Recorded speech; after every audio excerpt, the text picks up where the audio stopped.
All right, hello everybody. This is week 6, so we are this week and then next week. So we're almost at the finish line. I know I promised everyone I would send out a survey, and then that never happened because I kind of realized I wanted to cover upscalers this week. So we'll talk about upscalers and then vid2vid, and then next week it's kind of free for all. So what I would recommend you do is if there's anything you've seen either in Comfy or other stuff that you want to play with more, just drop me a note over Slack, either DM or in our channels, and I'll try to cover that. Things we could cover like interpolation, which we'll cover a little bit this week. I would imagine maybe like even next week, maybe we should do a little bit about what it looks like to write your own Comfy node, maybe write like the dumbest, simplest version. We could do that in case people want to go crazy. Because the cool thing about Comfy is like, well, it's meant mostly for AI tools. There's no reason to say that you couldn't throw in, like there's people that they're throwing shaders into these tools, doing a lot of video art, like glitching sort of things. There's no reason to say that you couldn't also do that yourself with like any Python or like JavaScript tools that you have. So maybe we'll even look at that. We'll just look at like how to like maybe integrate some JavaScript stuff into like a node and then do something fun with that. Cool, interpolation. Cool. All right, great, perfect. Yeah, so I'll just basically like I'll drop an announcement after this class, and then like maybe by midweek, if people just want to throw in all their ideas, people can maybe +1 or thumbs up, whatever ideas they're most interested in. We'll go from there. But there's a lot of stuff. And again, anything I don't get to, like I'll try to record some videos over the next couple weeks as well on it. I had someone ask already in the channel about the Face ID stuff using IP adapters that I never got to, even though I promised I said I would. So I will actually get to that this time. I don't do a lot with faces, so like I may not be the best result for that. Yeah, so Garrett, we'll actually look at that this week. So I think that might be a good option as well. So yeah, so I'll try to cover more stuff over the next couple weeks. Obviously, next week is like kind of the end of the classes. I did say I would keep the Q&A running for a couple more weeks after that, just so people can like come through and be like, okay, I finally caught up to this. I'm ready to go and ask questions about this. So we'll do that. So I'll just let people know like when Q&As are going to stop officially. But like imagine that we're doing stuff for the next couple weeks. And I would say even with this group, you're more than welcome to DM me and say like, hey, can I just get 20 minutes of your time on this date to like talk about this stuff? 9 times out of 10, unless I'm busy with other stuff, like that seems totally fine. All right, let's jump into it. Share my screen.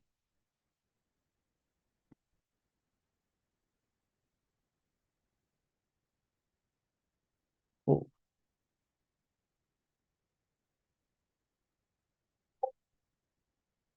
And I gotta update this, week 6. All right, so as I mentioned, this week we're going to talk about upscalers of vid2vid. Next week, we'll kind of talk about whatever people are most interested in, although it sounds like there's already a couple of things that people are interested in. So let's talk about upscalers. I feel like, I don't know, it's always funny because I feel like I've talked ad nauseum about upscalers, but then realize like most of you not watched all the videos where I talk about upscalers. So we're going to talk a little bit about upscalers today. And actually, there's kind of some interesting things within Comfy around how to do upscaling that I think are worth exploring and like kind of playing with. The big challenge is just like, most of these image models, like SDXL, only really generates up to 1024 by 1024. You can get to 1536 and like it does okay, but anything larger than that, you're going to start like kind of like pushing the boundaries of these tools. Um, that's obviously not a good enough resolution for print. That's not a good enough resolution these days for most video programs, right? You at least want 2K, 4K, Ultra HD anymore, whatever the hell they're called.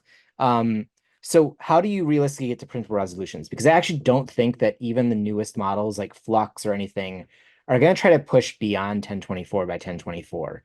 The reason for that is that like once you get larger than that, unless you're on like a massive like I don't know like IMAX screen, you're mostly talking about details, and machine learning models are not great at details or textures. They're really good at like generating a good image that you then do other work from. So upscalers are where we sort of see like these things step in where it's more like, let me add texture to the scene or let me add some detail to the scene. And they're really like, as I think about it, there's really only two types of upscalers.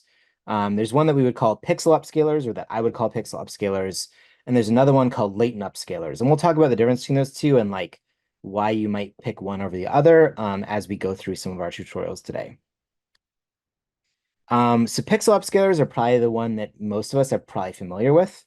Pixel upscalers take an image as an input, so a PNG, a JPEG, something that is a pixel-based image format. And these are machine learning models that then interpret the pixels as well as like pixel clusters into an upscaled image. So there are a ton of these out there. There are many of them that are like free online. Like there's a lot of like anime ones, like those sort of things. So those are pretty simple because you just like upload an image, you can get back an image. Um, for me personally, I actually don't really like the upscalers available within ComfyUI. My go-to, which has been my go-to for like years now, is this company called Topaz Labs. They have a separate software called Gigapixel that you can buy. And I actually much prefer it in terms of pixel upscalers because they have a bunch of different models. They are frequently releasing updates to those models. They're retraining stuff all the time. Um, the like scalability is anywhere from 2x to 6x, which like most models stop at 4x these days. Um, so if you're going to use upscalers like more than say once a month, I would generally recommend looking into Gigapixel. It's about $99 a year. Like it's not like a subscription. It's basically you buy the software and then like you get the license for updates every for the rest of the year, and then when it runs out you can choose to keep running it, or you can upgrade to like the next year's license of like subscription or whatever. But it is a one-time payment, so it's a little expensive, I admit, in the world of software, but compare this to like Adobe tools and it's like cheap as hell. So it's pretty good. I noticed they also released this new bigger like tool called Photo AI, which does upscaling. It looks like it does like it's a bunch of their other tools that they used to package separately that have all been now combined into one. I personally have not used this one yet, but it probably is part gigapixel and a bunch of other shit as well. So it's $199 a year. Maybe it's good if you have a lot of like denoising or sharpening you want to do. They also have a tool called Video AI, which used to be called Topaz Video Enhance. They've changed all the names of this stuff and rebranded a lot of these things. Video is Upscaling video is actually a little bit harder because you could imagine like just upscaling every frame and you would actually generate like slightly different frame to frame, and it would be kind of noisy and kind of flickery as it upscaled.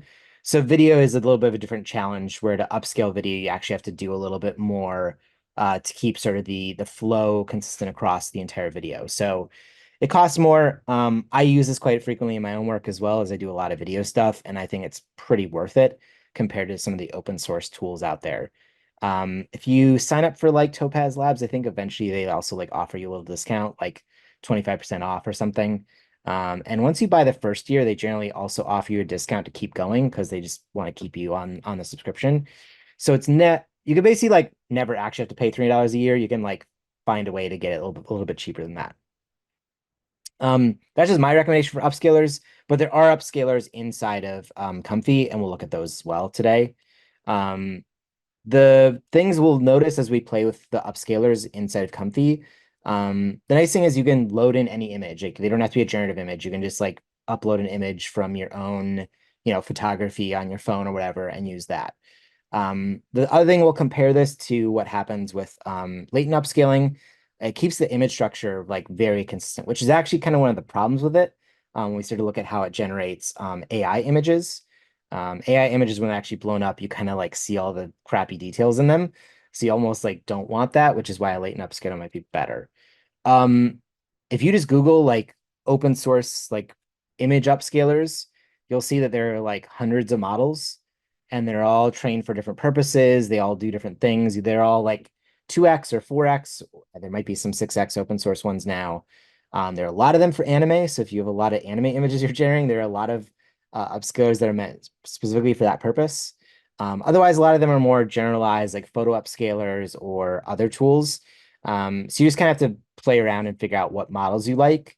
I would say even more so than like the diffusion models themselves. Like you'll get like very different outputs based on your input image through these models, depending on what it's been trained on. Most of these things are open source, have been trained by a lab, and have honestly been trained on kind of crappy data, which is why you get really wild results. Whereas the thing that coming like Gigapixel is actually training on like a realistic source of like high quality photography, which means you get much better results from the output. That's kind of the downside of a lot of these open source pixel upscalers. Other thing I think is a downside is like they often don't have the best looking quality when you actually look at the details. So what I would kind of describe as like neurally, they look like they basically are AI that have been blown up. So it's, it can be a challenge. Um, like I mentioned, like choosing the right one can be kind of hard. Like you might say you have a cartoon kind of output, and maybe you try to use an anime model and it doesn't work the way you expect it to because you're trying to anime, not like traditional like hand-drawn animation stuff, like that sort of thing. And obviously, as I mentioned, like the gigapixel stuff, like those cost money. And there are other versions out there that do charge. There are some good ones that are open source and like online, but then you have a scaling issue, right? Where it only lets you upload like one image at a time. You got to wait forever, like whatever.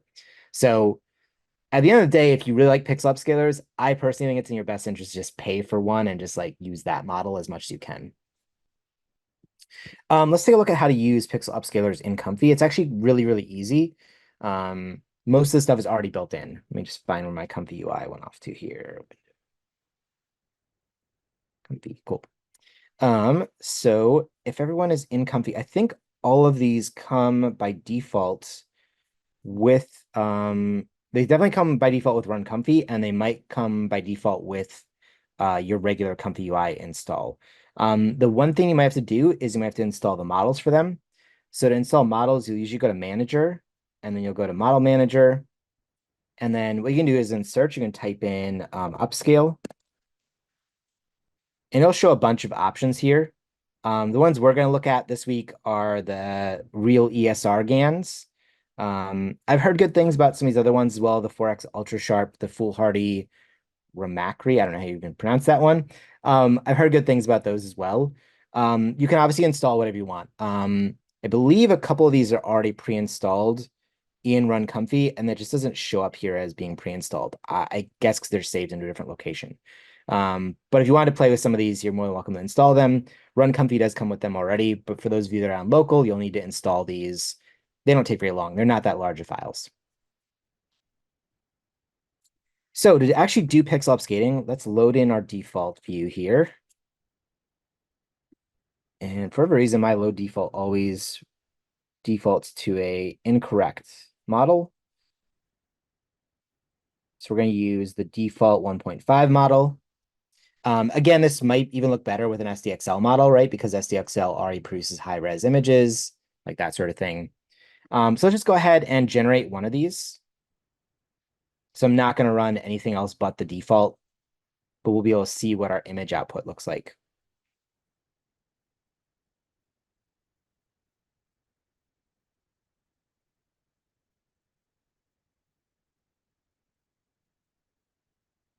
Okay, so there is our image.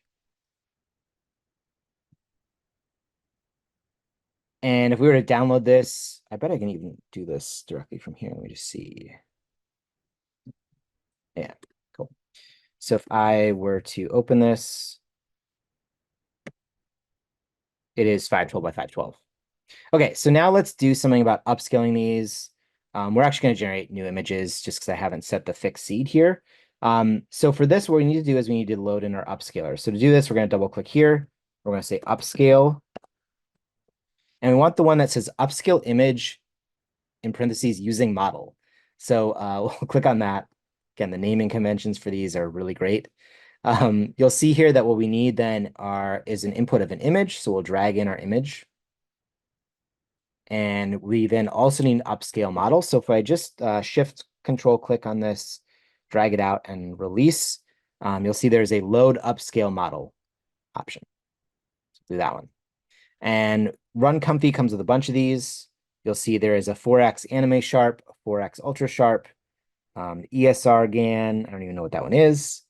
Real ESR GAN for anime. And again, like a lot of these are anime based because basically upscaling a flat rendered image, it can be really hard. So they want to have ones that render flat.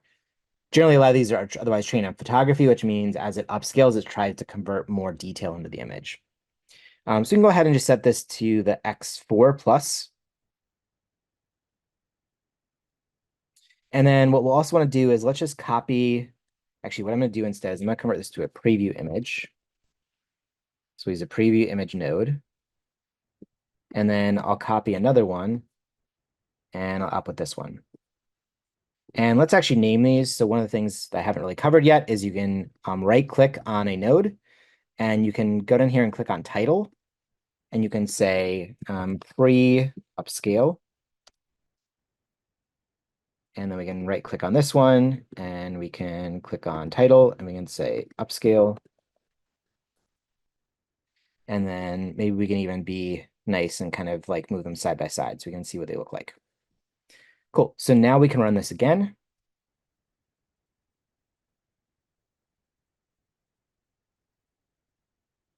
And now we have our pixel upscales and we can make them a little bit larger just so we can see.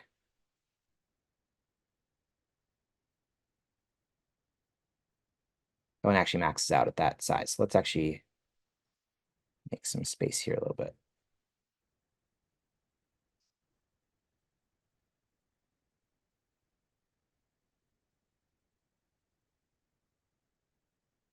Okay. So we zoom in on this image, we'll see, the underlying render is not really that great, right? Like the hand looks kind of gnarly. Um, the twisted part of the bottle is a little weird. And the challenge is when you upscale that, you basically keep all that stuff, right? You're gonna keep kind of the garbage looking bottle here. Our hand is still kind of gross. But overall, like these images don't really look that different.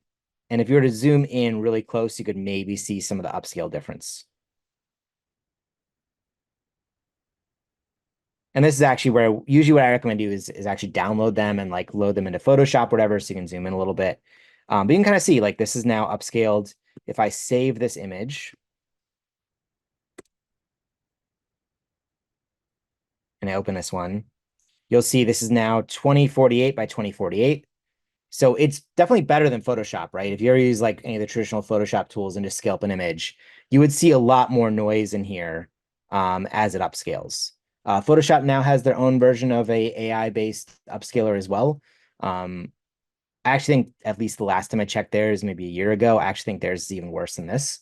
So again, your mileage may vary depending on the image or depending on what else you're doing. But the nice thing is, the bokeh back here in this sort of soft focus looks pretty decent. It doesn't look too noisy. Where you can really see it is more in the sharp details. Like that looks like very AI image generated, right? Because it is. And then it's using an AI model to upscale it. So this is basically the process of upscaling images using a pixel-based uploader. You'll notice here that we are coming out of the image output and feeding the image output into our model. This will change when we do latent upscaling. So actually, let me rename this to pixel upscale. And what I'll do is I'll save this for everybody.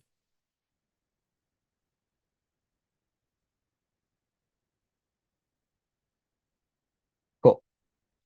So that's pixel upscalers. They're pretty basic. If you wanted larger than 4x 4x, all you would need to do is kind of create a recursive system here. So if you want to do bigger than 4x, let me make this guy a little bit smaller here.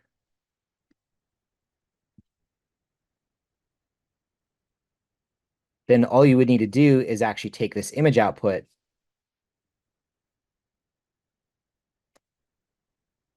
and feed this into our model again.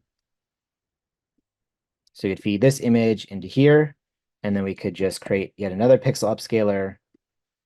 And now we have essentially 16x. Now, the one thing I'll say is like, as you keep going, it just gets gnarlier and gnarlier the bigger you go. One technique I might actually recommend is you would actually size your image down and then back up. So one of the things you can do is if we do something like image resize, if we feed our image into a resizer and then make it a little bit smaller, so we could go down to 1024.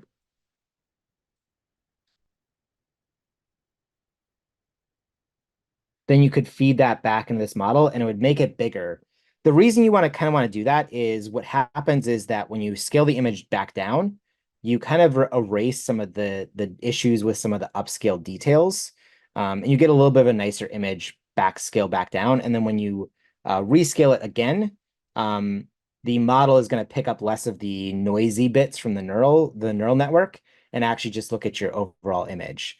So this is generally a thing you'll see a lot of people do, which is they'll scale the image up, scale it down a little bit smaller, and then make it bigger again, just as a way to basically like keep some of the detail, but not like expand on some of the neural network bits.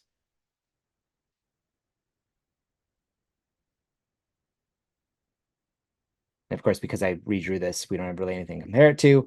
Um, but you can kind of see it's getting pretty wavy over here as we get bigger and bigger, right?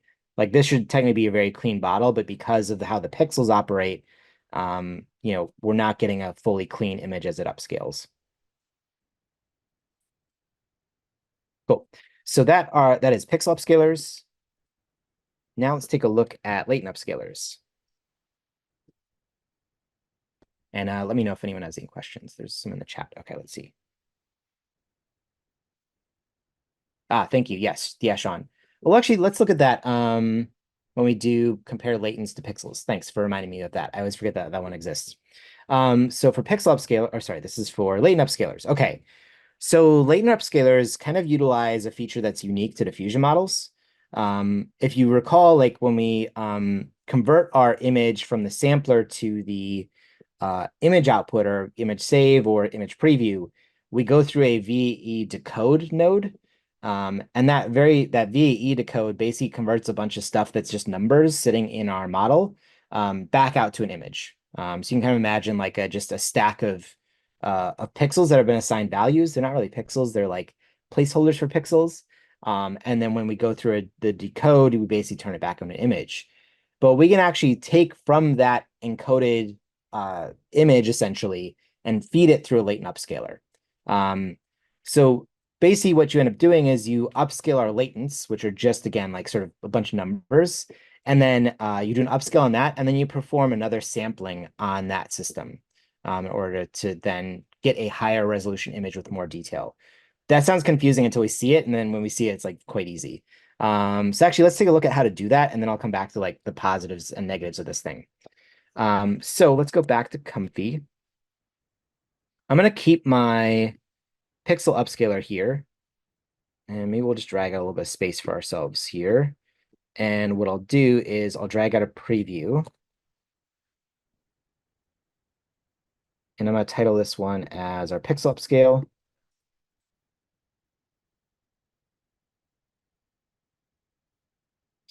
And let's just keep this at the 2x just for our own sanity, so we don't have massive images. And now we're going to look at how to do the latent upscaling. So for latent upscaling, again, this node comes pre-installed in Comfy, and you're just going to double click here and you're going to do latent. And you'll see there are a couple. There is an upscale latent and there's upscale latent by. I tend to choose the upscale latent by. This one just gives you sort of like the size you want to upscale by. I like the upscale latent by. So hard to describe these because this one gives me just a scale factor. So this one I could like stretch my scale or I could do other weird things with it. I prefer this one because it's just easier to understand. I can just type in a number and say like double the size of my latents. And then there's this other method here. We can kind of play with this and look at what this does. But this will sort of allow us to determine how we're upscaling by. So again, you probably have seen these names in something like Photoshop, and it just determines how it changes the pixel values. So for this, our input is samples. So we're actually going to take the samples directly out of the K sampler. We're going to skip the VAE decode and plug this in here. And then we're going to actually take our VAE decode and duplicate it. And we're going to plug this in here, and we're going to grab our latent or our VAE and plug that there. And then what we can do is we can do another preview.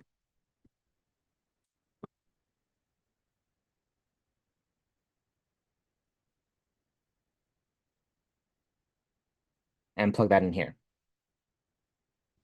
So what this is going to do is actually going to show us what happens when we upscale our latents. It'll turn out to look like kind of garbage, but that's good because what we're going to do is then we'll run it through another K sample to actually make it happen. So let's run this.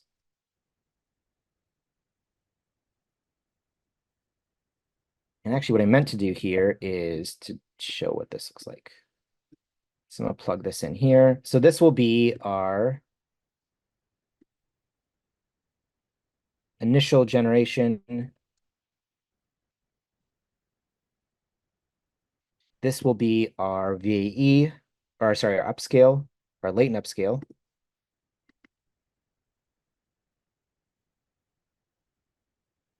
And this will be our pixel upscale.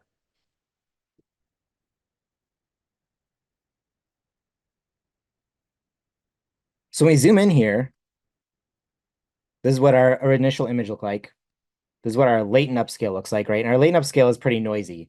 And this is basically like a shitty Photoshop upscale, right? Where like you run it just through an upscaler and it kind of like adds a bunch of pixel garbage in here.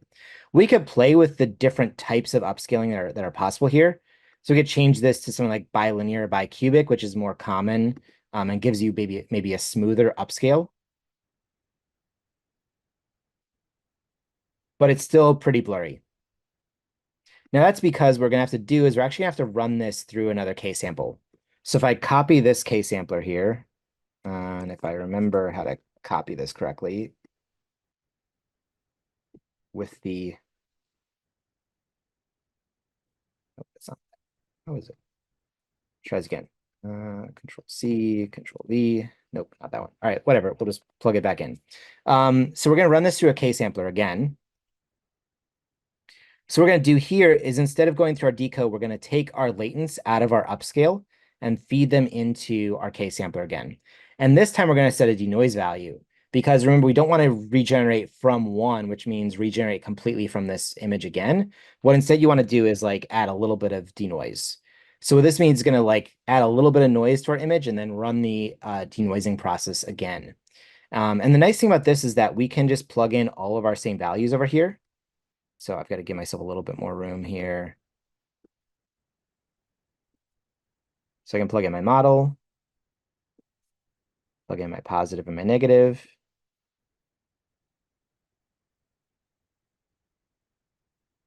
And then we'll go through this all over again, where we just copy and paste our VAE.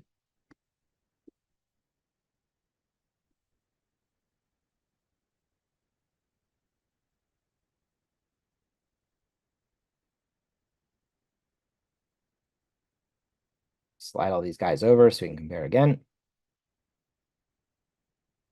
So rename this one. So we'll call this latent upscale complete. And we hit Q prompt.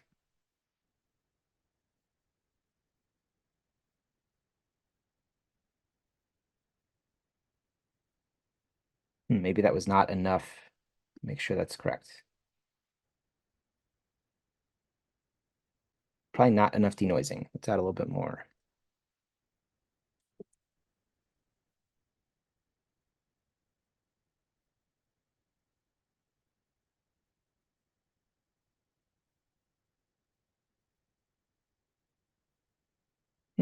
It's still quite blurry. Let's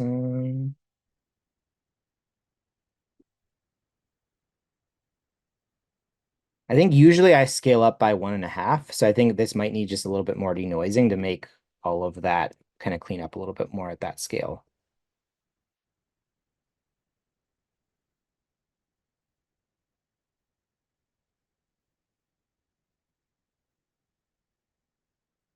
That's still pretty blurry. Let me actually just switch this down to 1.5.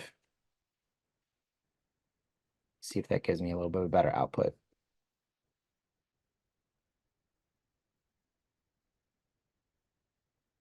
Cool. Okay. So and then let's do this. What Sean was mentioning is RG3 has an image comparer. Yep. And what this allows us to do then is it allows us to combine multiple images, although we need to drag it out from here. I really wish there was a way to just pass through images. So let's actually compare the the latent version versus our pixel version. Run this again.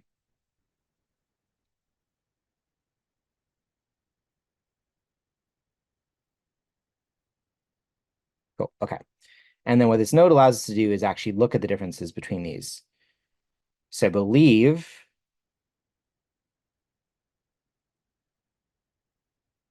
it's inverted. What's going on here?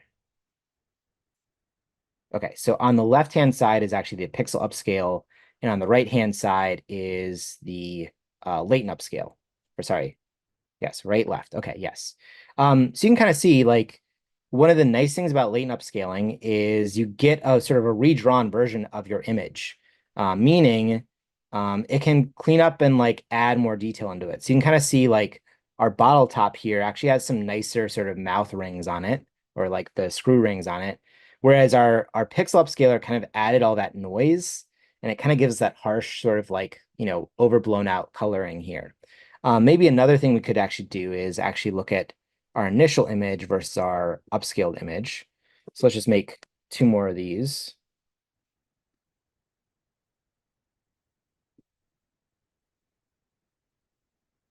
Let's compare our base image to our pixel upscale version and our base image to our latent upscale version.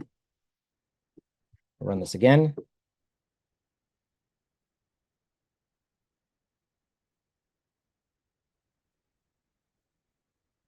Cool. Okay. So this one is our pixel upscaler down here. And you can see, Bug, come on, stop. You can see here that actually what's really happened, or what's really noticeable in a pixel upscaler, is how sharp things become, right? So the tree line and the trees back here are now much sharper. I don't know how well this translates to over zoom, but I'll also save this workflow out for everybody. So you get a much sharper image, but almost to the point of where like it's too sharp in some places, right? So like down here, I would say like this should say kind of soft.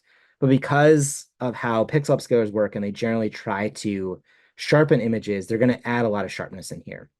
If we compare that to our initial image and our latent upscale,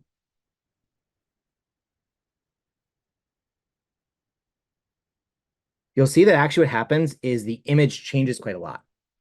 And this is kind of the downside of a latent upscaler is if you really like your base image, when you run it through a latent upscaler, it's going to change sometimes ever so slightly, but sometimes quite a lot as well. And that's because of the denoising factor. So you do need to add a certain amount of denoising in order to just make it work in general. Otherwise, you just get that pixel blocky image back.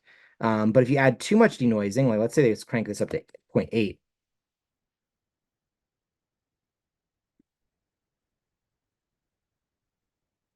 what we'll end up with is almost a completely different image. Like look how different those images are, right? Whereas if you scale it back down to say like let's try 0.3, see if that works. What we'll get is a subtle change in our image.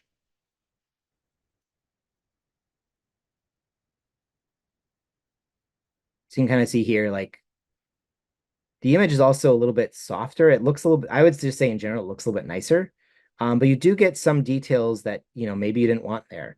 You could try turning the denoise down even more. The problem is at some point, if you turn it down too low, what's going to happen is it's just going to spit back this image to you, which is going to have some kind of blocky artifacts in it. Yes, see how that one's almost too blurry? So this is kind of the challenge of using um, how these sort of different models work. The latent upscaler is nice because it does give you some really nice detail in that new generation. So if I turn this back up to 0.25,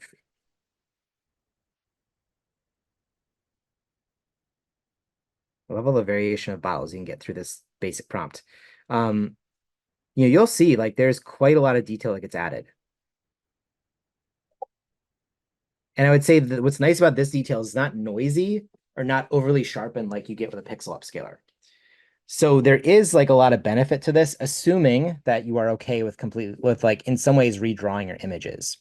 And that's kind of the main thing you need to kind of think through is like, how frequently do I want to update the image or like override it? Like what I also noticed here is like if you look at the wood texture, as you add the upscale, it gets like little knots and stuff in it, which is maybe nice. But if you kind of like that much more flat and basic look, then you're going to lose that when you go to upscaling.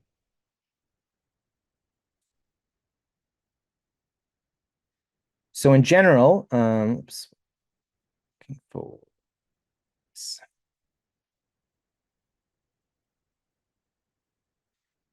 So the nice thing about latent upscalers is it comes directly out of your image file, or it comes directly out of the latent, which means it's much faster.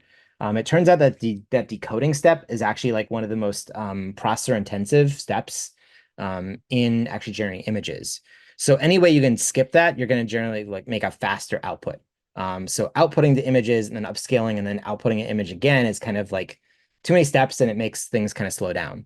So this allows us to be a little bit faster. The other thing that we didn't really look at, but we could try here, is there's nothing to say that you can't even edit your prompts. So if you look this, oops, this one. So if you look at this here, like in this case sampler, all we're doing right now is we're taking our exact same prompts from here, but there's no reason to say that we couldn't add a secondary prompt. Like maybe we notice that, hey, if I ask for more detail, like let's say highly detailed Cosmos or something, I could actually change my prompt enough that might encourage more detail in this image than was previously there. There's also people who have done stuff where you can also run this through a completely different model. So I've seen people that have they like the base look of SD 1.5. So they'll generate their first sample using 1.5, and then they like the detail or the high res capabilities of SDXL. So they'll actually import a different model in here by just doing load model or load checkpoint. You could then load in SDXL, and then you could actually get an even higher resolution version. So there's lots of like nice little tricks you can do here to sort of generate this. Like, let's see how this turns out. Oops, because I didn't connect my clip. I actually need to change the VE for this one.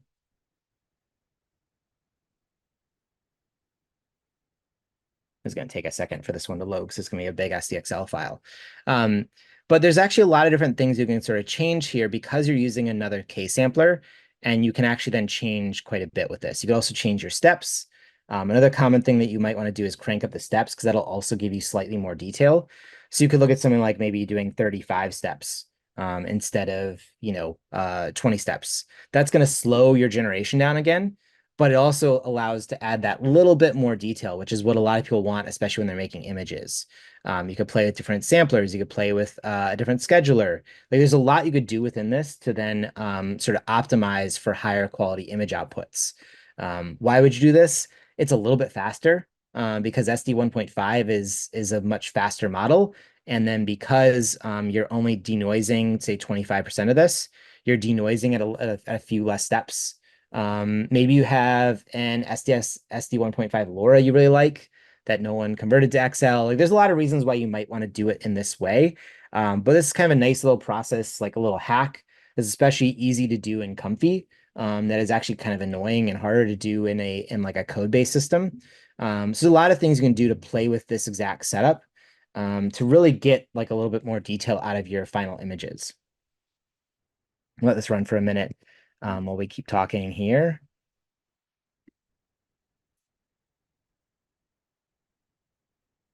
The other thing that's nice about this is like I sort of showed that you do need to sort of take it 1.5, scale up 1.5. But again, you can do that iterative process, right? You could do 1.5, 1.5, 1.5 over and over and over again and still get to quite large scales. Now again, you could do that with pixel upscalers, but as I've noted, pixel upscalers tend to like they make stuff really sharp, almost to the point of like it's too sharp. Whereas these latent upscalers are a little bit cleaner and are going to generally use internals of the machine learning models to actually generate better outputs. And I would say in general, like also the diffusion models tend to not be super sharp.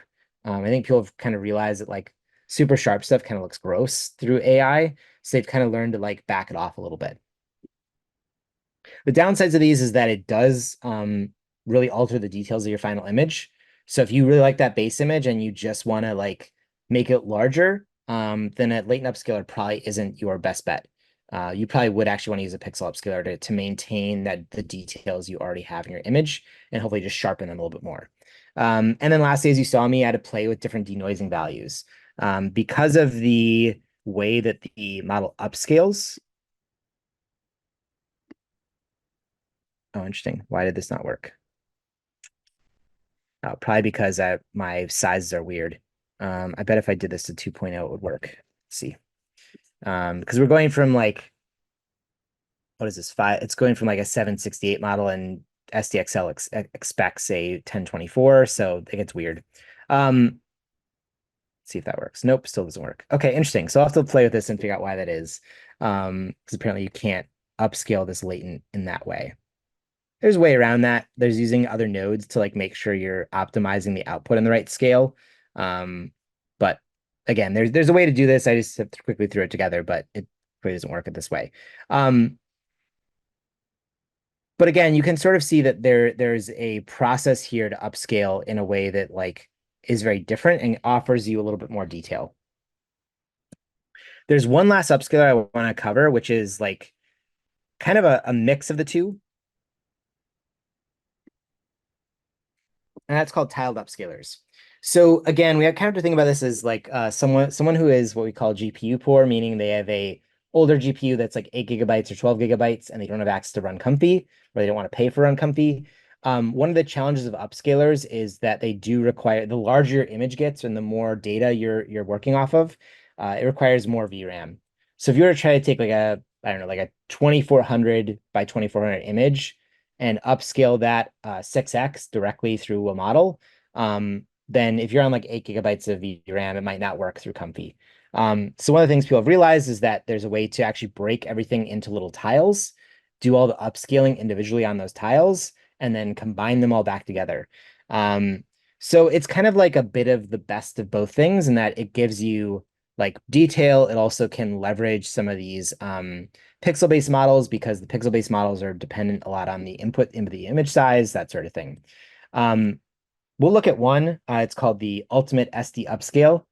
I personally actually don't like it that much, but we'll look at it just so we can see how it works. And this can produce very, very large images, right? Because we can actually turn anything into a 512 by 512 square and blow those up 4x, 6x, whatever. So it can produce really, really large images in essentially one phase. The problem is we'll see is there are a million settings to play with. And because it's doing this sort of tile-based system, it's really, really slow. It's going to take a while for us to generate the images. So we'll take a look at that. So let's go back to Comfy. Let me show you how this one works. And also I realized I kind of made a mess of this file here and I want to save this out real quick. So let me just clean this up.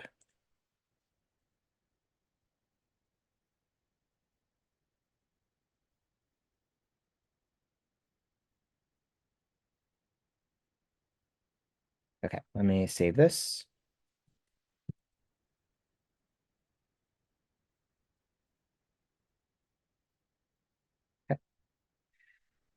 Okay, so for this one, what we're going to do, let me figure out how to clean this up a little bit more. Let's remove some of these systems. This over here. Okay. So for this one, we're going to do a thing called the Ultimate SD Upscale. This one, I believe, does come pre-installed with Run Comfy. For those of you that are on a local system, what you'll want to do is you'll search for Ultimate, and it is the Ultimate SD Upscale. Actually, it says this one isn't installed. Let's install it. But wait, hold on. It's definitely installed on Uncomfy because I've used this before. Yeah, okay. So for whatever reason, it is already installed in Run Comfy.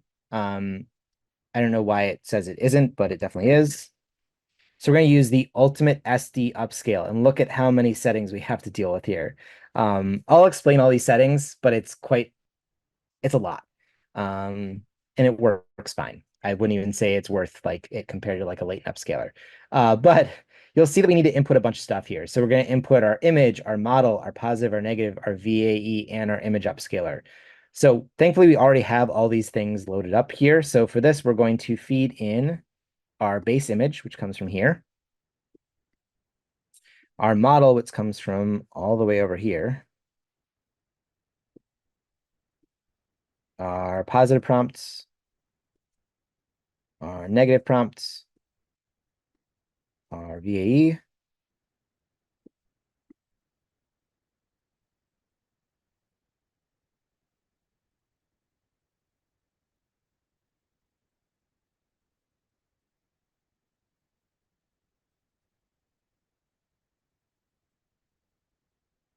and our upscale model.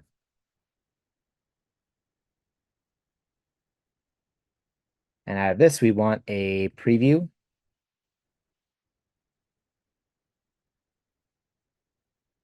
Let's do this. So we're going to, this is our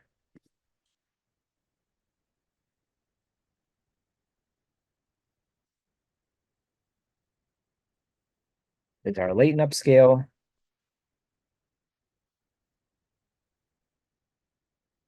This is our pixel upscale, and this is going to be our ultimate upscale.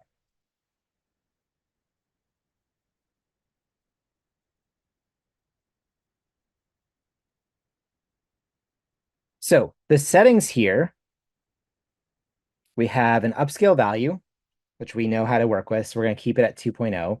We have a seed, which again, actually, it's kind of surprising that it doesn't show this here. Upscalers also take seed values, just like any of these other things do.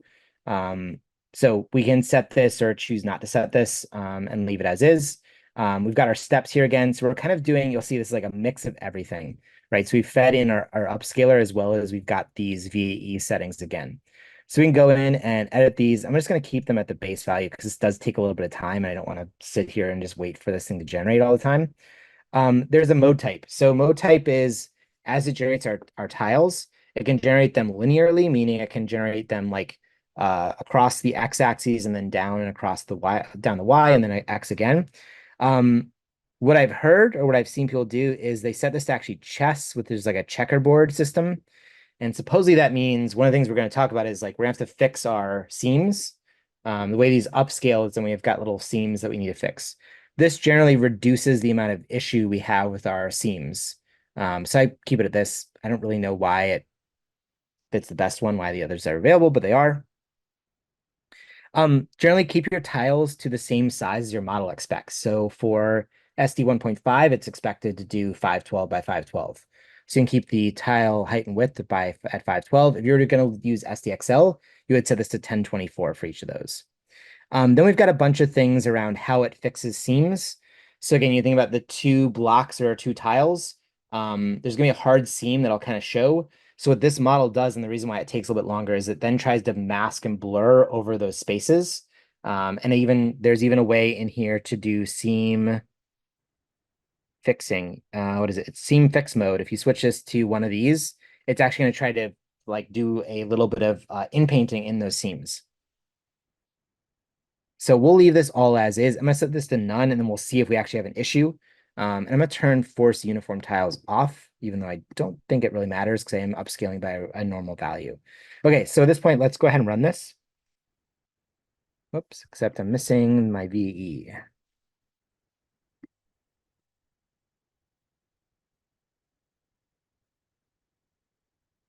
Okay, let's run this again.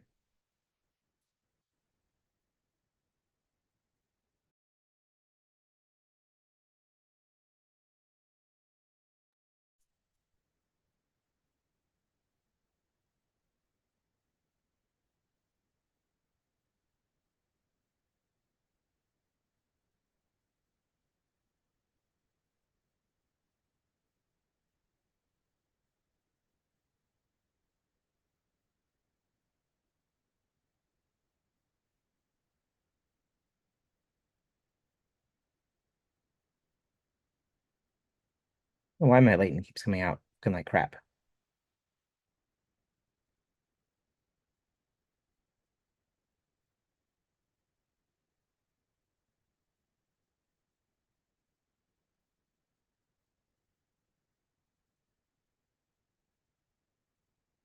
Okay. So here are three different upscales. And again, we could load them into the comparison system and kind of figure that out from there. You'll notice that our latent upscale, if we look at our original image, let me just pull our original image in here. Our original image has like this cork head. But when it ran it through the latent upscale, it kind of turned it to like a gold foil top. And you'll see even the image the galaxy that's being generated inside of it and the rock itself. Sorry, one second. And the rock it's sitting on have now changed quite a bit. Whereas if you look at our pixel upscaler, you'll see it kept the cork. It kept sort of the wonky sort of shape I mean, so did the latent upscaler. It kept sort of the weird shapes of our image, and it really kind of emphasized and really like sharpened the hell out of our galaxy in the bottle. And if we look at our ultimate upscaler, we'll see that actually it kept a lot of the same details as the pixel upscaler because it really is based on being a pixel upscaler. It does a little bit of the latent denoising as well, but it largely focuses on doing that pixel upscale. So you'll see it's kind of the mix of the best of both worlds where it's not super noisy. It's got a little bit less of that sort of over sharpened look, but it still is, quite frequently like it has some of the same details or it keeps the same images as the previous one. So you kind of say like, okay, this is the best of both worlds. Um, it actually wasn't that much slower for us just because we're only working off a 512 by 512 image and upping it to 1024 by 1024. If we made this a little bit larger, actually we made this really large. Let's see what happens there. We can even change our denoise value a little bit, and that might give us a little bit less of the latent change.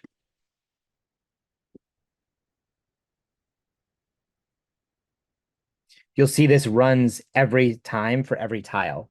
So as it does the green sort of like preview, it's running this against every single tile that it needs to generate.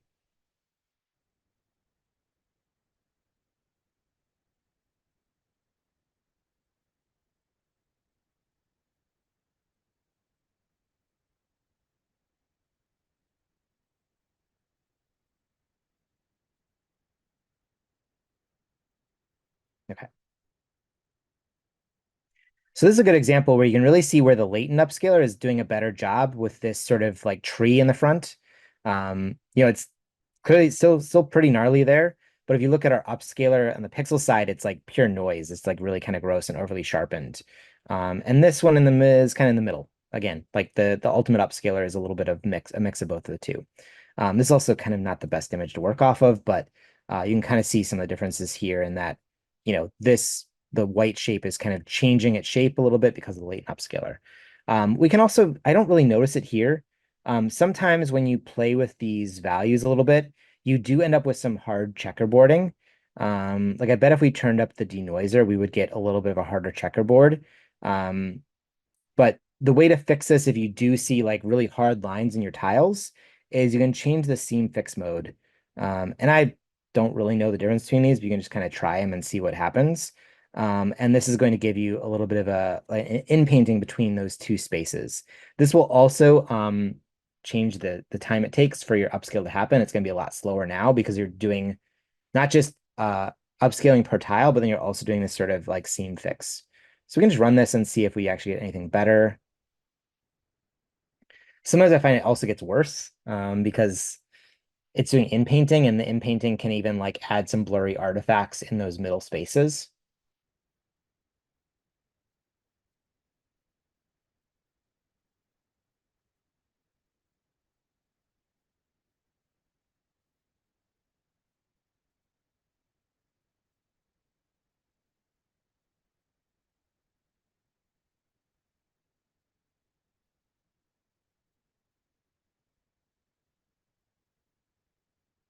Yeah, I almost think this one is worse. You can actually see, I don't know if how easy it is to see over Zoom, but I can literally see the grid lines here where it tiled. So again, well, I would imagine you don't need this as often as you might think you do. So leaving it at none is probably better. Maybe it's this particular image where I can see it, but I like once you know what to look for, you can see the hard edges here. Um, and again, I personally tend to gravitate toward the latent upscale because I feel like it gives you slightly new details. But I would actually say in this bottle rendering, I might actually prefer the pixel upscaler because what happened in the latent upscale is kind of looks like it's adding some noise that isn't as nice of a bottle detail. So personally, I think you do kind of need to try a couple different methods for upscalers to get the best results. You may also need to want to play with the denoising scale on this. I feel like the denoise is still getting a lot of blurry artifacts on this denoise. Maybe you need to even make it higher, like 0.5 or something. So, but there's lots of different ways to upscale. These are just a couple of them. We didn't even get into playing with different types of model upscales. Like there's also the 4x, there's some other ones here. I've heard that this foolhardy one does a good job of skin textures. So if you're doing it with people, you might find better result with that as well. there's just a lot of settings and a lot of different things to play with here. And that's why I almost just say like just go buy something that you know will work well. But if you want to play around with these, there's a ton of them. And they're all of varying levels of work, and it all works with different images, and it depends on the images you're uploading and that sort of thing. So it's a lot. I wouldn't say there's like any one solution for any one of these tools, which is the joy of machine learning models in general. Cool. So any questions about upscalers? I'm gonna save this one out as well. We'll call this the ultimate upscale workflow. I'll upload these during our break to our folder. Any questions about upscalers?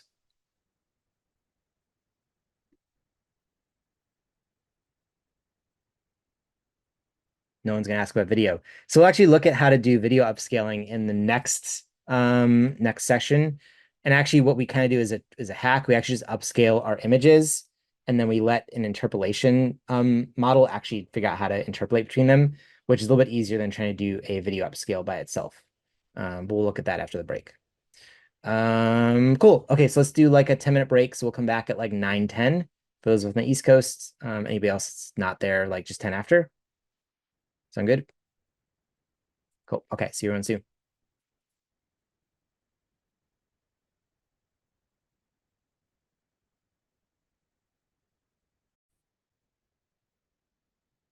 All right, before we jump into vid2vid, I want to share. As I was doing some research for this week, I found this very funny workflow. It's linked to in the syllabus as well. But this is someone who was figuring out how to do tiling manually in ComfyUI to do a pure latent tiled version of upscaling. So this is the entire workflow here. Big reveal. And we go through it piece by piece, which we'll do also like this later in our vid2vid session. You can kind of see what they're doing. So, they're generating a 2x1 horizontal image. They're actually even starting with encoding the image. So they're generating on top of another image. They're then upscaling that only a little bit, not even that much. They're then upscaling it again, it looks like, to the 2048 by 1024. They're then pulling all that stuff into individual little pieces. So they're cropping every single one of these one by one at 520 by 520, it looks like. And then doing their decode to double the size of it. And then they've got a little preview here to actually render the preview in the right order or the right shape again. And then unfortunately, I can't actually run this because it looks like one of their last nodes is they have like someone apparently at some point made a node, which is this, but it's supposed to reorder or retile all the pieces back together. It's basically like this little grid, and you can put everything back together. And then they do another last denoise and upscale on that particular image, which I'm kind of surprised. Like if you can blow up the image that big, then you can actually do a K sample on that. I don't know. I'm a little confused about why they're even doing this if you can actually upscale all the way to it and do one last denoise on it. There must be some reason why they did it this way. But this is kind of the fun of like finding, you search around like, oh, how are people doing tiled denoising in Comfy? And you find someone who's been like spent like a good week just generating or like trying to figure this out all through manual like nodes like this. So kind of interesting. There's another one. I won't spend too much time with these, but there's another one here that someone has made that what this one actually allows you to do is, and this is kind of what's cool about denoising as a process. It allows you to generate each one of these little chunks and then combine them all using masking and then doing a last step denoise on all of this. So you almost think about this as like doing in Photoshop, like collaging a bunch of elements together and then taking that collage and running it through the latent denoise to generate sort of this collage shape. Because it's really hard to get compositions like this directly out of these models. Maybe with Flux, it's a little bit easier or something, or SD3, but this was posted a year ago. Someone was trying to do this with SDXL or maybe even SD 1.5. And you can even see that their workflows are embedded here. So you go and find it if you wanted to. But they're kind of all doing all sorts of crazy stuff here to make this like easily usable by anyone. So this week, like we'll start looking at loading in someone else's workflows and trying to decipher what's going on in them. But it's kind of a little fun little game to sort of see what people are doing in order to make all these workflows happen. I would be so much lazier and I would just like save all my assets down, bring them into Photoshop, like composite them, and then upload it again. But somebody here really wanted to do it all in Comfy, which is pretty cool. I mean, it's interesting to sort of see, you know, all the different techniques and all the different nodes people are using in order to make this happen. So you can see like their prompts are foreground subject, foreground positive, foreground subject two. Like they're also doing some really interesting naming stuff. Again, I haven't really kept like our nodes super clean, but you can kind of see like they're even doing stuff like loading in images to generate the space where something needs to go. And they're compositing it all back together in a really, I don't know, fascinating way, I guess. So you can do some really crazy stuff with this, and it's pretty interesting to see how it all works. And this is kind of what's fun is you can just say comfy UI, compositing or something, and you can get a very interesting sort of output from all these things. Cool. So this week we're going to look at we're going to pick up sort of where we were last week, and we're going to look at video to video. And honestly, like I only have one slide for it, and then we'll just jump right into actually sort of using it. If I can even find my slides, maybe we'll just jump right into it without that. There we go. Cool. Oh, and I have some examples here of just sort of the differences between these as we generated them, so you can kind of see as well like what upscalers worked best.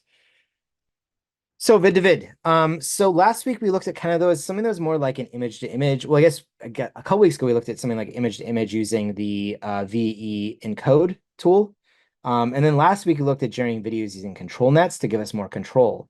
Um, but there's kind of something in the middle of like, what if we wanted to sort of style transfer, like take an image, use IP adapters to apply that style to a video. And we wanted also to maintain some of the shapes and consistency of our video. You might think, how the hell am I going to build that all by myself? And I would also probably struggle with thinking about how I would put all that together. But the nice thing is like one of the cool things about Comfy is you can download other people's workflows and sort of build off them, right? I think I mentioned this maybe before, but there's a company called Eden.art, which is some old school ML guys who are now making a bunch of tools.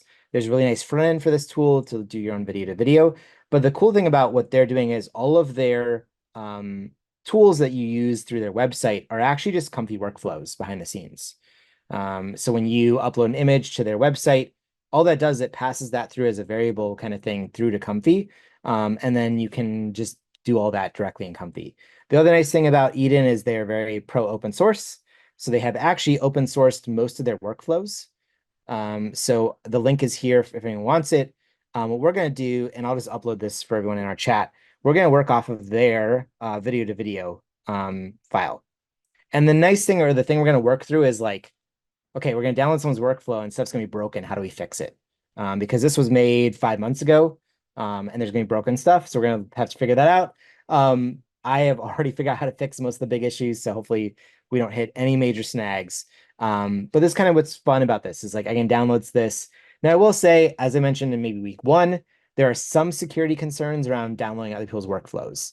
I would definitely validate that these people are real, they are artists or they're making stuff. You've seen their videos because there are options or opportunities where you could download a workflow and then it asks you for an API key or it asks you for access to certain things and it could go in and start grabbing stuff from your computer or other things.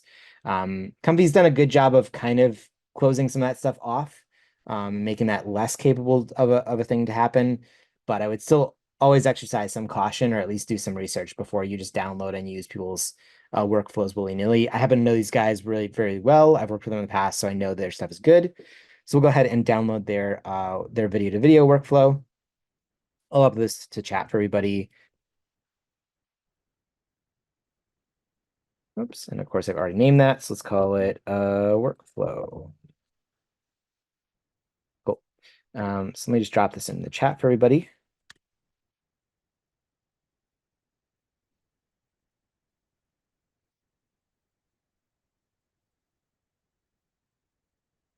Cool. So you can download that. And all we need to do is drag that file into Comfy.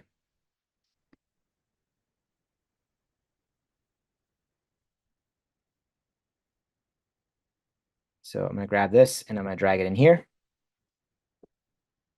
Some of you, maybe you got more errors than this. Did anyone just get this error? That's great if so. Okay, just this error. Cool. Okay, thanks, Claire. Um, so remember how I said when we did IP adapters that the guy who makes IP adapters rewrote the entire library like 3 months ago? Well, turned out this file is 5 months old, which means all the IP adapter stuff broke. So the first thing we'll do is we'll go in and fix the IP adapter stuff. I'll kind of like refresh everyone on how IP adapters work, and we'll look at that. And then we'll actually sort of maybe go in and decipher sort of what's actually going on in this workflow, just so we can get a sense of how it works. Because, we've only covered like a very small amount of all the ComfyUI nodes. We'll see some other Comfy tools and other techniques here that you might find interesting and be able to build off of. So the first thing we're gonna do is we're gonna fix this IP adapter issue. It actually took me like a good 3 days to even figure out why I was getting this error because I didn't know about the IP adapter stuff happening when I first used this workflow. The really annoying thing about Comfy is when a node is broken, it just gives you an undefined error in a bright red box, and you're like, well, what was this supposed to be so I can even know what I need to replace it with? Um, I happen to know that this is like the base like IP adapter thing we need to solve for.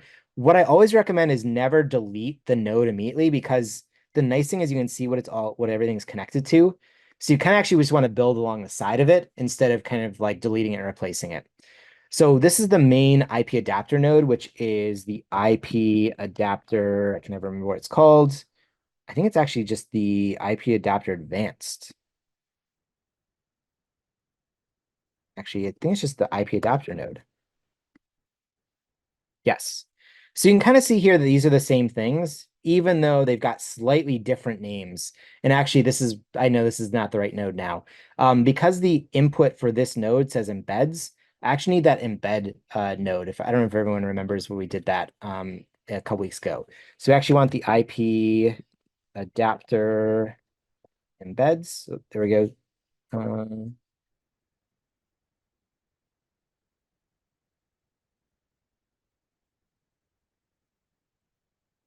which one is it? Oh, I think it is just this embeds one. Yeah. Yes, correct. So you'll see this one actually has a little bit of a different input. There's going to be multiple things we're going to feed into it, but I can tell you this is the right one now. Um, so let's keep working along the side here because there's also some other nodes we have to deal with that are changed. This IP adapter model loader is now called the unified loader. There is still another one that is called the IP adapter model loader, unfortunately, which is why I was able to find it. But actually, if you were to run this, you would get an error message because what the current IP adapter model loader expects and what is available here are different. Really annoying. So we want the IP adapter unified loader, and we want to plug our model in here and our IP adapter in here. And we want to let's set this to the high strength, the plus. That'll mean we're gonna like what we pull from our images will be very strongly influencing our outputs. There's this encoder here. There is an IP adapter encoder.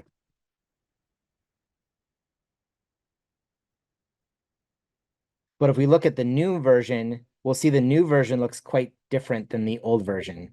This one takes in multiple images. We can still plug in our clip vision model here. In fact, I need to plug that in over here as well. And then we have our positive and negative embeds, which will go into our model. Or sorry, go into our IP adapter embeds. So this time we want to feed in 2 images into our IP adapter. If you recall that actually the way to do that previously, or in what we taught in the last time we did this, is actually through batch imaging. So we need to batch our images together and then feed that into the image input node in our new encoder. So we'll do batch images.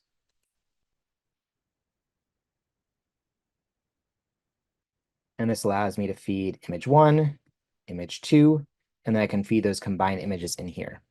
And it looks like my IP adapter is not included here yet either. So plug this in. Okay. How would you have known that yourself? Basically, trial and error is how I figured it out. Spent about an hour plugging different things in and end up working. This is the biggest pain in the ass. This is why everyone is kind of frustrated about the IP adapter stuff getting rewritten because everything is slightly the same and slightly different, and it's really fucking annoying.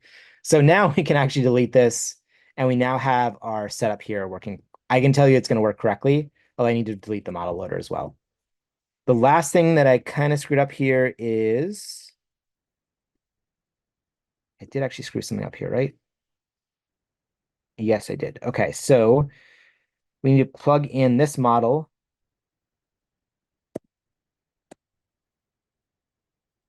into the model up here.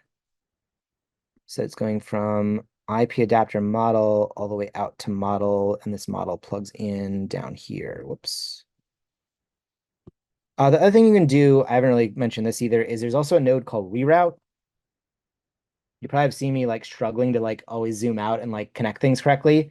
If you are running out of space and you just want to reconnect stuff, the reroute is basically just like it's like a way to plug something in and then be able to connect it later. Also makes stuff a little bit cleaner. So way to send us the image. Yes, there is a way to send the image, but basically I save out the JSON and the JSON file is so yes, I'll save out the JSON of this with the sort of like fixed version. There's a couple of things we still need to fix here. Okay, so at this point, yeah, cool. So this is now like more or less ready to go. Let's take a step back and look at actually what's happening in this workflow. And that'll kind of help us figure out what we need to do next. So this is essentially video to video. If you were to go to Eden's website, it's a little bit easier to understand. We actually see what their workflow does. Let me come in here and show you. So if you go to creations,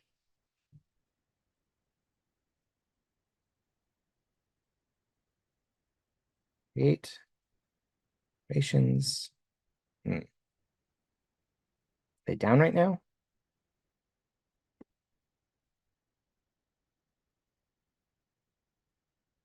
All right, well, that's annoying. Well, anyway, the fun of live demos. The way video to video works is you upload a video, and then you upload up to 2 images that allow you to then basically do style transfer on top of that video. So if we go back into our workflow here, and we start all the way on the left here, we'll see this group is called inputs, and we'll see there is a load video input and then 2 load image inputs. So what we can do is let's start by just adding the things we need to in here. So let's go ahead and go to like, I don't know, a Pexel's website and download a video.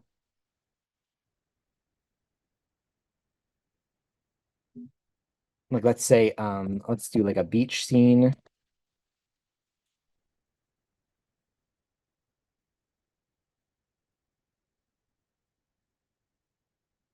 do waves. Let's see if there's some there.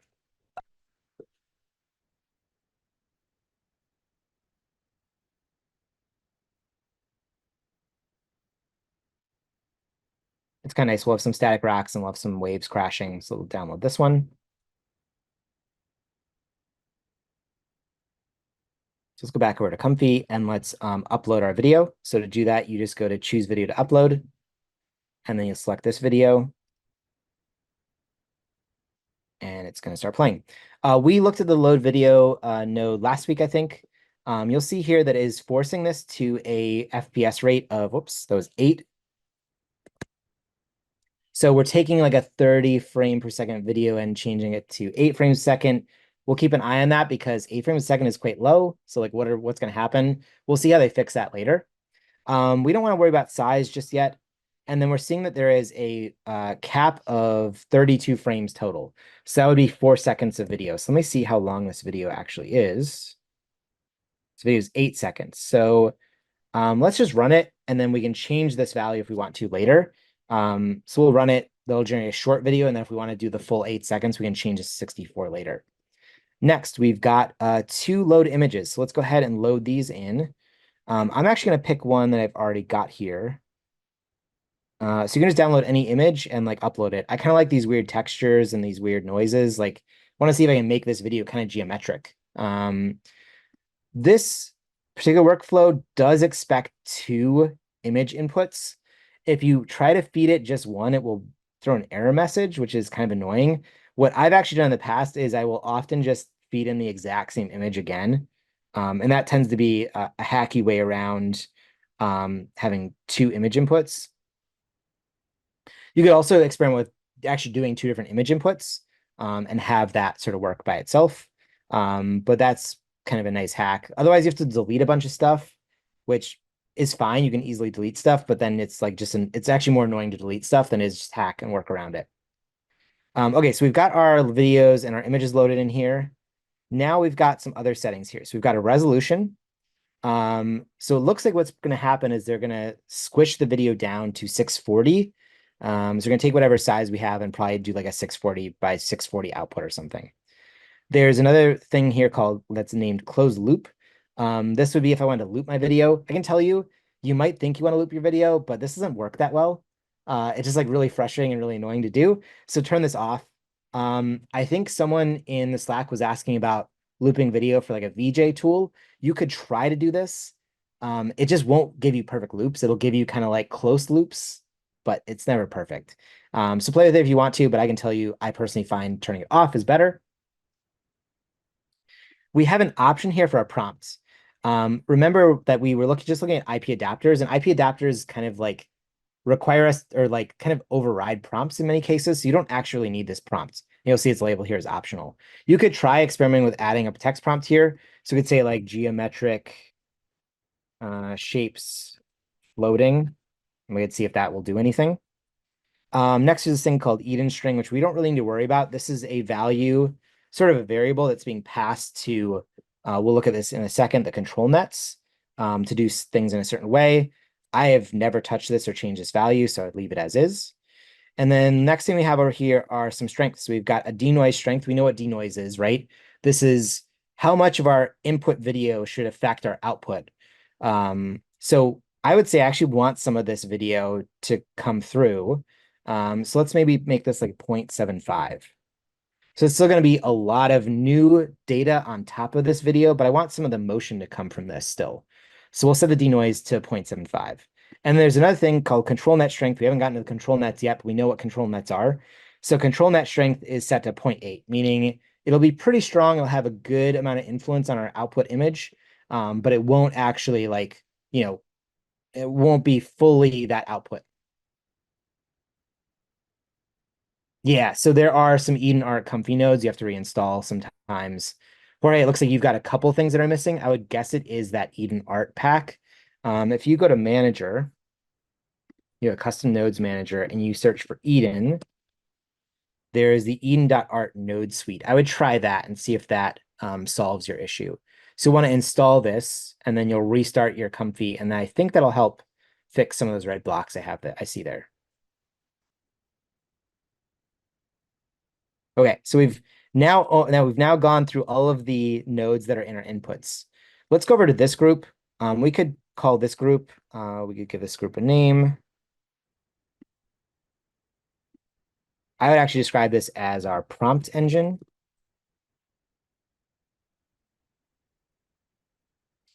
So we've actually done a lot of this before. We have looked at clip interrogator, I think in week 2. So we're able to fix to the error one more time. The fix to this one. Is that what you're asking for, Claire? Yeah, sorry. Can you just No, so I can anyways, screenshot it? let me screenshot this and I'll upload it to chat. Perfect. Thank you. Mm-hmm.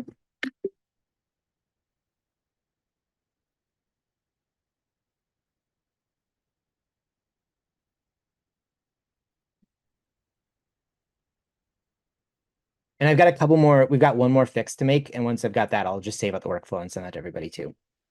Okay, so looking at this, we've got our prompt engine here. And we've actually done a lot of this in the past couple weeks. We know what clip interrogator is. So what we're going to do is we're going to pass our images into clip interrogator, get the prompt out of it, and then add it to a prompt combiner where they have already put in some predefined prompts. So high quality texture, sharp details, 4K, masterpiece, stunning. Kind of that like, prompt engineering kind of garbage that makes the image look slightly nicer just through randomness of how the model was trained. You'll see they're actually doing this per image.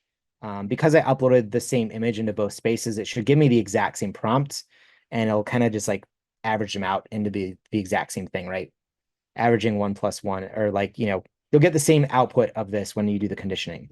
We've actually done all of this, I think, in week 2. We looked at combining stuff. We looked at encoding. We looked at combining. There's one other little node here, which is sort of doing some like funky stuff of like checking to see what is this even connected to? It's checking to see if there's a prompt. So if that optional prompt exists, it's combining them and then passing all of that out to our final output.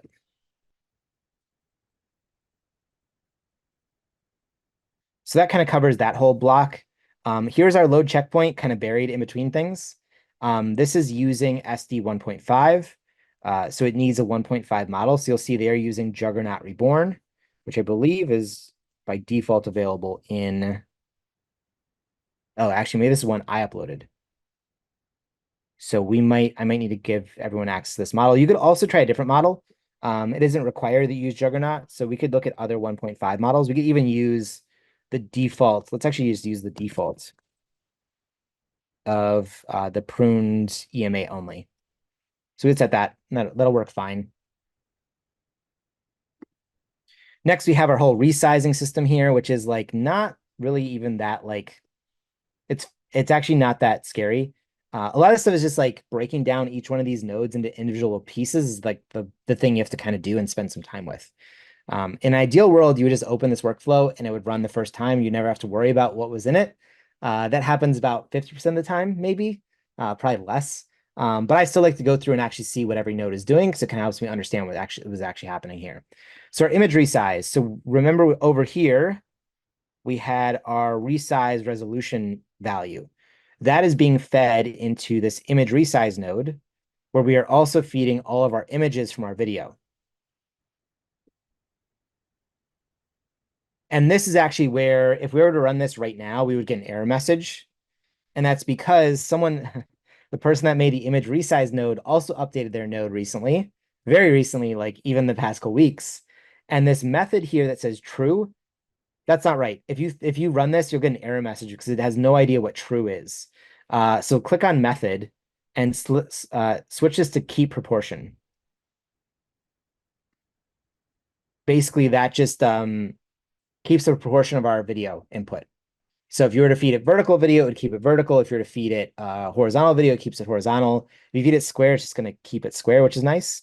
Then there's this thing called image pattern. Remember that most machine learning models want to be square. So what this does, it actually pads out the image to square. And then later in our flow, it's going to crop it back to the unsquare. This is sort of the craziness of how a lot of these tools work, is you have to figure out how to work within the bounds of them. You do stuff and you undo stuff and it works fine, to be honest. So that's what image pattern is. It just pads out our rectangular image into a square so that we then have this. If you're ever unsure of what's actually happening here, one thing you could always do is, especially when it has an image output, you could always create a preview image and connect this. That's just going to help you like debug, like, hey, what is actually happening here? Is it like padding it? Is it like what direction is it padding it? That sort of thing. So you can always run this, add this node and just sort of see what's happening. It's kind of like nice you can actually do that. Now we've got everything we kind of already know about, which is VE encodes. There's this latent type conversion, which is more about speed. If you ever see anything that says like float 16, that generally means that the machine learning model does stuff at like a higher precision float.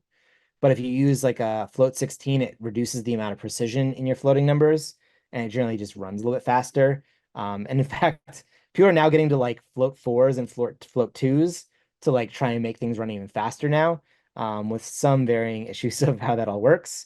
But that's sort of all this is doing here is, again, this is just changing kind of the float conversion so it makes everything run a little bit faster. We've got our traditional K sampler. Our K sampler is plugged into our animate diff. We can name this. Let's just give this a name.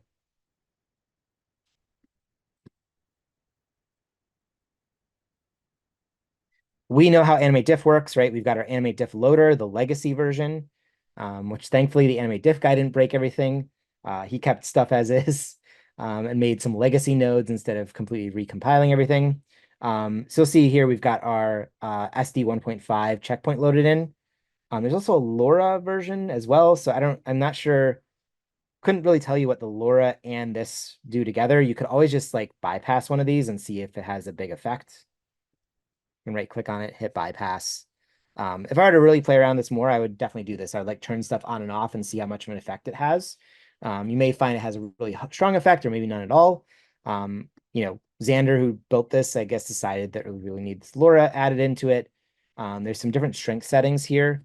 Again, you could play with each one of these, maybe crank up the strength, crank down the strength, that sort of thing. Our animate diff is connected to our whole, what else is going on over here? Oh, there's just some reroute nodes to send our images over to our IP adapter. Give this title.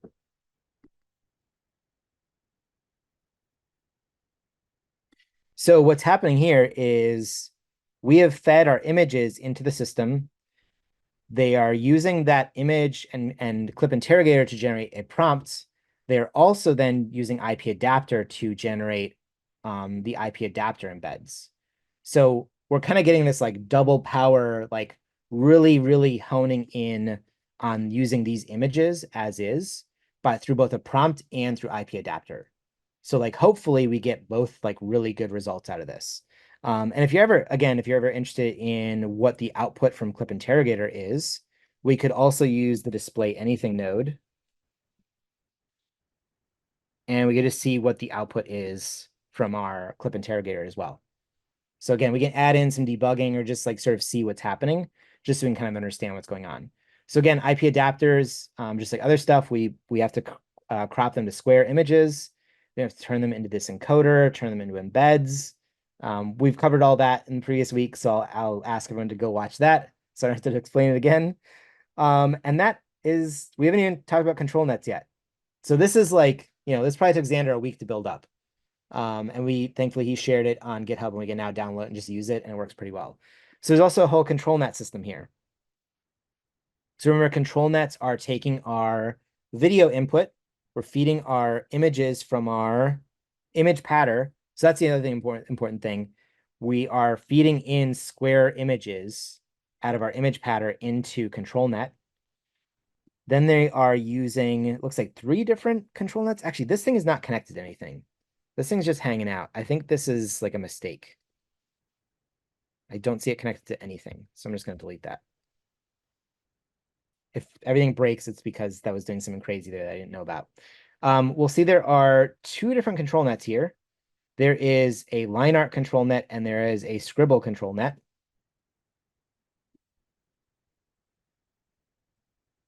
Then compositing them, this is where I actually have never seen this before. So there must be some reason why we are converting these to masks.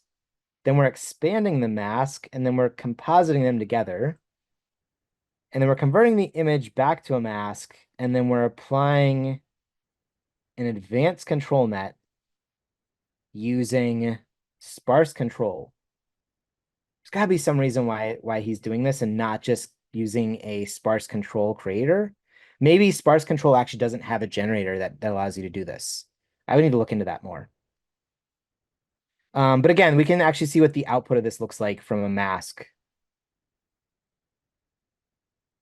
So we could actually just output, we could look at the preview here, preview image. Make another one here as well for these. Just so we can kind of see what these are actually making, because I honestly have never looked at this. Then we've got our advanced control net tools, which is actually generating the control net and influencing our prompt. You'll see here that they're doing this thing of where the n% is actually only 0.75, so still letting it generate after the control net's been applied. We've looked at some of this stuff before. Not too much going on here. We've got our strength, that strength that we generate or we set as a value up here. It's being drawn all the way over to here. And then we're feeding in our positive and negative prompts, conditioning them in addition because of the control net. And then that is all getting fed into our K-sampler. And then our K-sampler is being fed to that unpatter, right? So we padded our image to square. We're then unpadding our image. And then we are feeding that into an upscaler. So we looked at this an hour ago.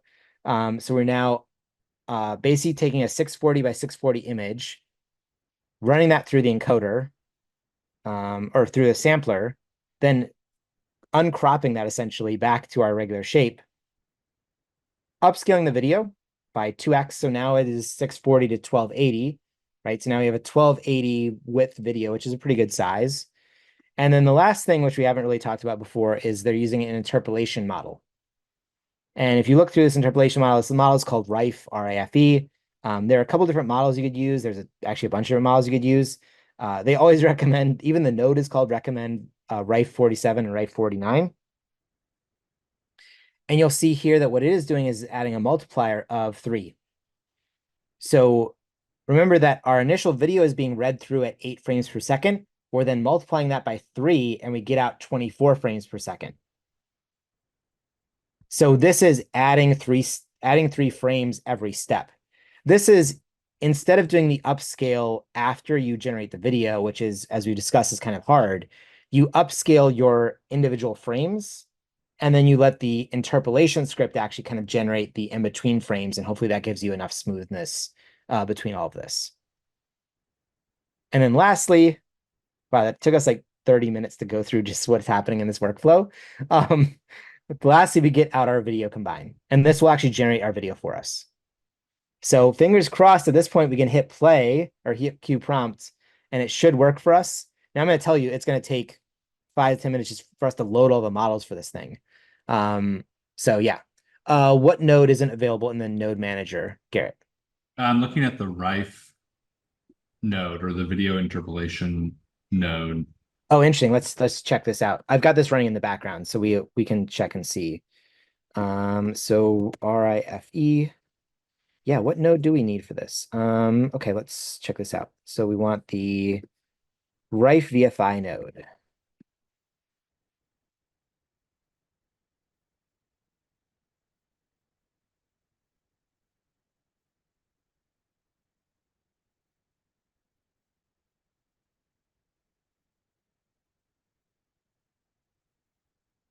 It looks like you might need to look at this one, the ComfyUI frame interpolation. Let me just double check and make sure that's right.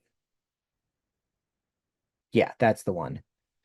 So look for ComfyUI frame interpolation.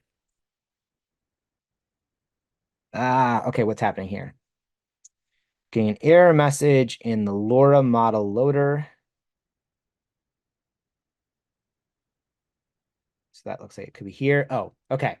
So the other thing that happens, especially with Run Comfy, is when you load in these models, it'll basically pull in the LoRa name or any of the model names from what was saved in the JSON file, which means you might actually have this model, but its URL or its path is not correct. So if we click on this and we type in v3, you'll see it's in a folder named SD1.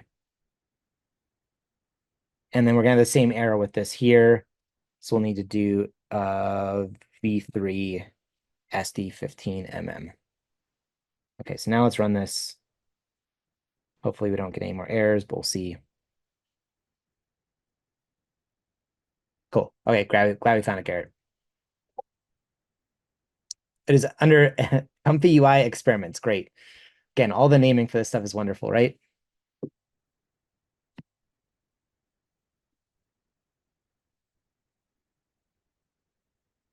Uh-oh, another model issue. Probably with our control nuts.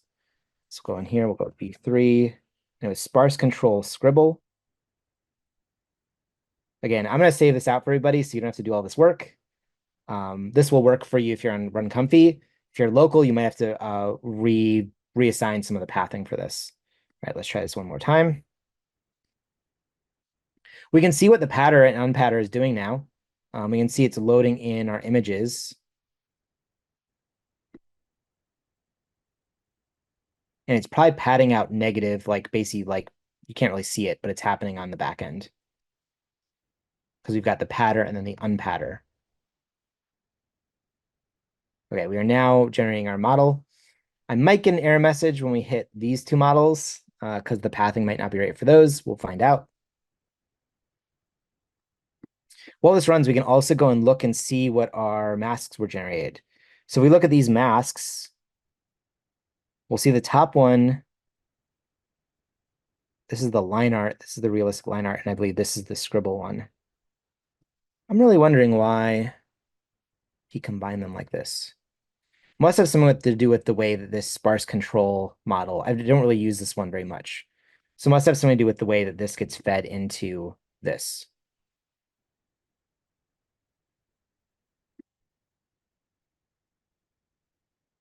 Let's take a look at what our prompt was generated by clip interrogator. Oh wow. I didn't know Petra's name was in this model. Apparently Stable Diffusion knows about Petra. Looks like it knows about a bunch of artists. It's kind of interesting to see. You can see what it sort of knows about these images. I can see the similarity between some of these things. Not all of them, but some of them. Just doing this alone is kind of fun. It like really teaches you what sort of like clip interrogator knows or doesn't know about various things.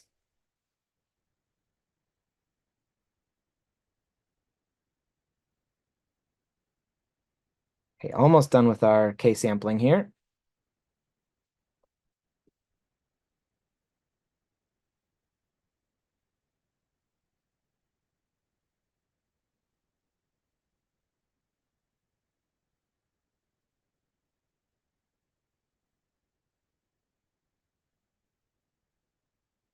Oh, one other thing I should mention is in the sampler, you'll see that there is a fixed seed.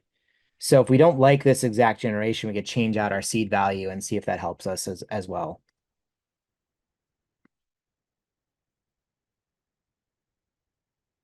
There you go.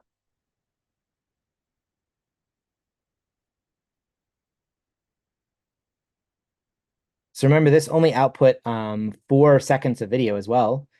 So if we want to do all 64 of that video, because again, this video is 8 seconds long. So at 8 seconds long, with a frame rate of 8, we want 64 frames. And I'm going to change my seed just to get some a little bit different here. So let's go ahead and do this. Over here, we'll go to randomize, and I'll just stick in at 99. Run this one more time. And since I know this works for everybody, I'm going to save this out. I will call it Eden vid2vid fixed. Run comfy.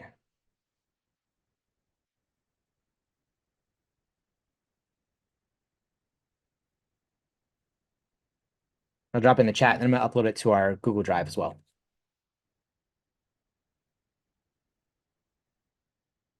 So in 30 minutes, with someone who's done this a lot, we're able to like clean up this workflow and make it work.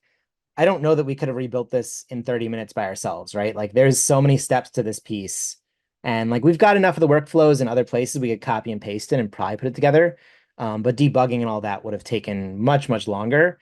So it's great to know that like something like this already exists, and we can leverage it. And there are lots of other places to get workflows. There's one that's called, I have a list of places for this for next week, for everybody. But I think there's a thing called Open Art. Yeah, there is. There's a site called Open Art that has just a bunch of workflows on there. Again, maybe don't like just download willy-nilly, or like at least double check to see what is in the workflow before you run the prompt or before you hit Q prompts. But there's a bunch here. So next week, I'll have a couple of resources of like people who to keep an eye on. People who do cool tutorials around ComfyUI, that sort of thing. But there are lots of places to actually get workflows. A couple of them are in Discords. It just seems to be that everybody's moving to Discord. But there are lots of good places to find workflows or see how other people are working.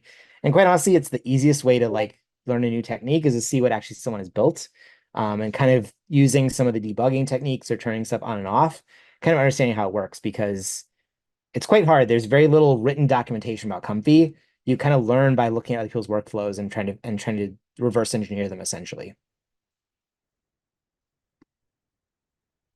All right, well, this one renders out. Any questions about this process or anything about vid2vid?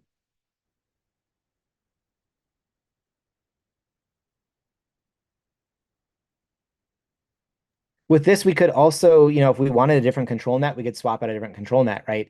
If we knew we were doing a person dancing or a person moving and we wanted to use open pose, we could swap out an open pose system here. Or maybe we want something that's more like Canny Edge. We could do that as well. In fact, I would probably almost think that Canny Edge might work better in this case. A lot of people use Scribble. I've never really known why. Personally, I don't really find it that helpful or like find it as useful. But maybe there's something that I'm not aware of that makes it work better. Maybe it's a little bit looser, but maybe one of the options there. Derek, could we actually look at the masking and control net again in that little Boolean node, the if true, if false, just to Actually, I think this is an Eden node. So clearly okay. Xander's doing something, and I don't think it really makes sense what's actually happening here. I Okay. guess it's saying because also this comparison node. Because I guess it's not using both images. It's comparing them. Yeah, who knows? Yeah, I would need to dig into this a little bit more. I think it might be saying if one of these is empty or doesn't exist. Because saying if true, if false. Yeah, I honestly have no idea. I would need That's to dig fine. into it more. Yeah. And I think it's, again, Xander has made some of his own nodes. So some of these nodes are probably like, he knows what it's doing on the inside, but like you can't tell from here. Mhm.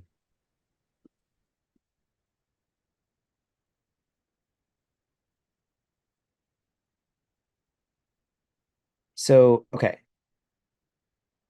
Comparison is A equals B. Well, A does not equal B here because I've got course up here, right? This is where that course node, it's where course is being fed into.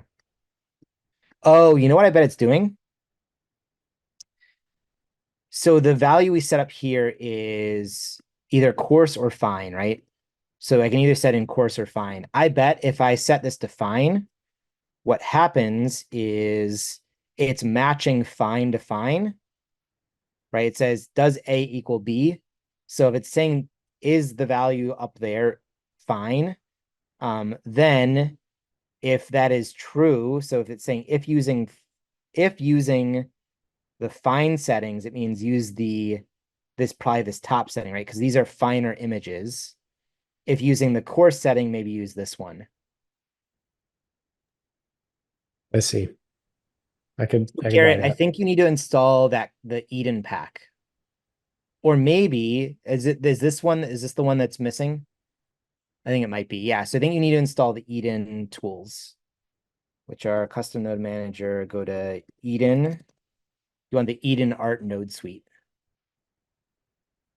Yeah, sorry, that's the one I installed and uninstalled, and it's still for some reason it's still not showing up. Yeah, it looks Sean said he had to try update in order to get the latest version of it.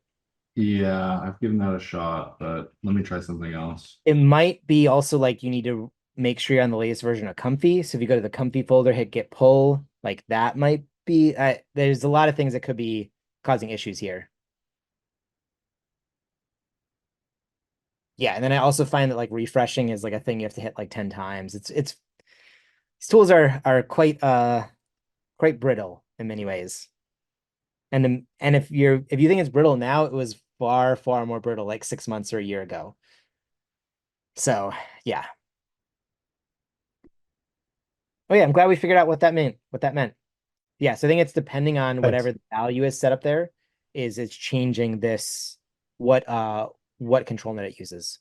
Mhm. Cool. Cool. So there is my final output video.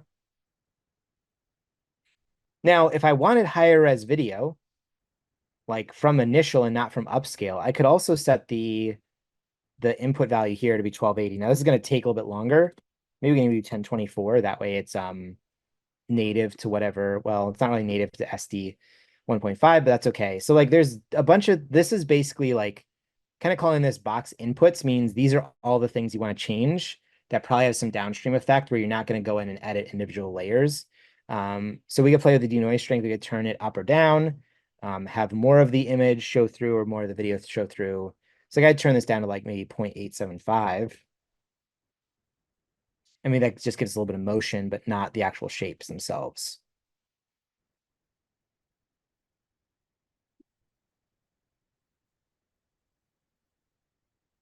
Cool. All right, so that covers vid2vid. I made a couple changes here, so I'll resave this workflow out and I'll upload it to our drive folder. It's all like little minor cosmetic stuff. I wouldn't necessarily worry about it. Like I'm gonna rename this node group to upscale and interpolate. So I'll save this out again. So the final version will be on in our Google Drive folder. But yeah, I mean, this is basically the process of loading in someone else's workflow and figure out how to fix everything, because often little stuff is broken.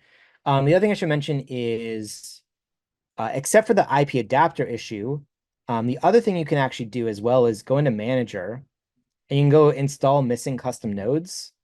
And then any major node packages that you're missing, it will figure out and install those for you. Now, in the case of Garrett, I think because we've got a loading issue where like the node isn't actually loading correctly, that won't solve your problem. But if you didn't have the enpack installed at all, install missing custom nodes would actually at least give you like that ability to install that. We might look at another workflow next week. We'll see what we end up deciding to do, but we can then maybe use that and see how that works. Cool. All right, so I hope everyone has fun playing with this video to video tool, because I think it's kind of cool. Yeah, so that's it for this week. So next week, again, I'll drop a little note in our Slack channel right after this, encouraging people to give me ideas, although I know we have a couple already. And then next week we'll kind of decide just what like the audience or people are most interested in, and we'll go from there. Sound good? Yep. All right. Thanks, Jack. Bye, everybody. Night. Thanks, Eric.